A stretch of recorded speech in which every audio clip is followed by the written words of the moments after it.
it makes you realize that it speaks to who you are as a person when you can stand in the midst of overwhelming odds and circumstances, when the whole world seems like it's pressing against you. How do you have the tenacity and the courage to just stand and say, I can't beat all of these entities, but all I can do is stand on what the truth is.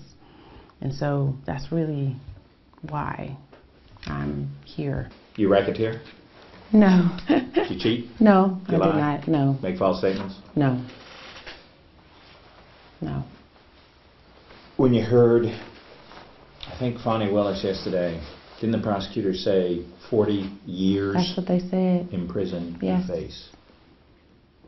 So What happens in your heart at that point? at this point, I'm totally committed to the truth. I'm totally committed to staying and standing exactly where I am on what I did, because I was there, and so I know everything that I did was in the best interest of children, and none of it involved ethical or morally deficit behavior like cheating or lying or covering up cheating. When she said 40 years, when I first heard it, it does challenge you. It challenges you to say, okay, maybe I should take the easy way, to go around it. But sometimes the only way that you can get to the end of something is to go absolutely straight through it and just see it head on and fight as much as you can. So 40 years is horrible to hear. Other principals that took a plea, that first offender, straight probation, right? Right. Meaning you could eventually have no record. Yes. You're rolling the dice on 40 years.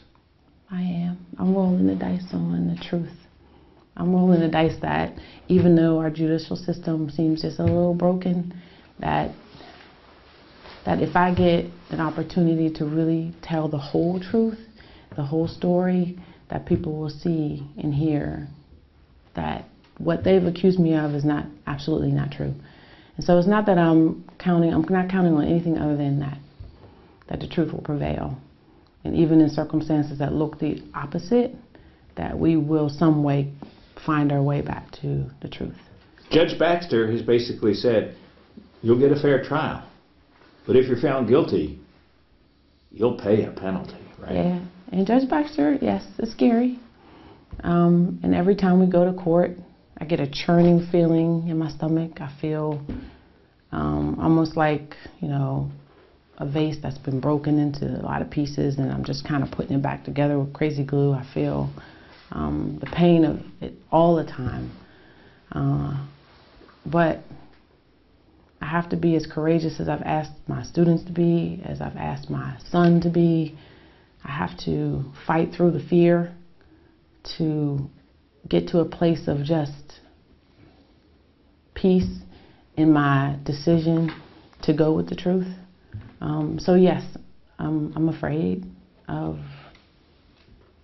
the outcome, but face it with the conviction of and the knowledge that I could never do anything to hurt the very group that I work to save.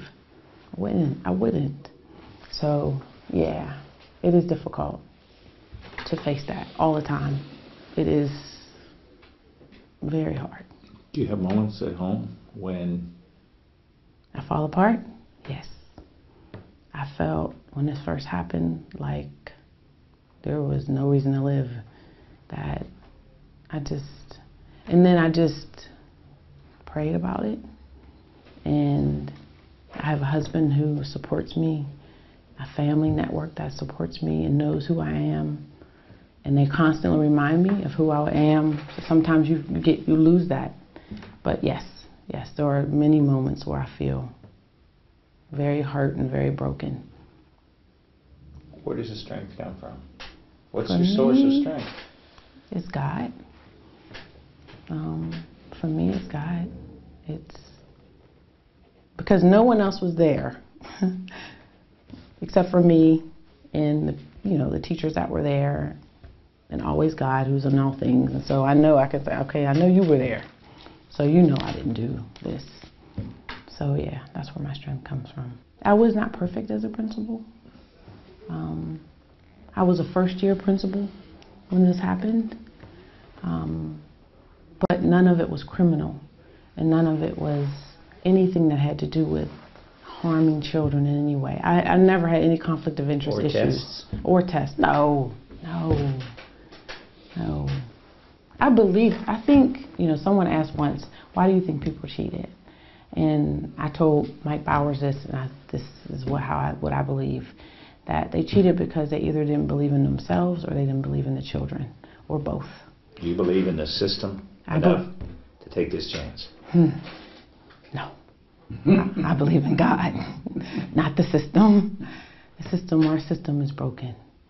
But I believe in, yes, God, enough.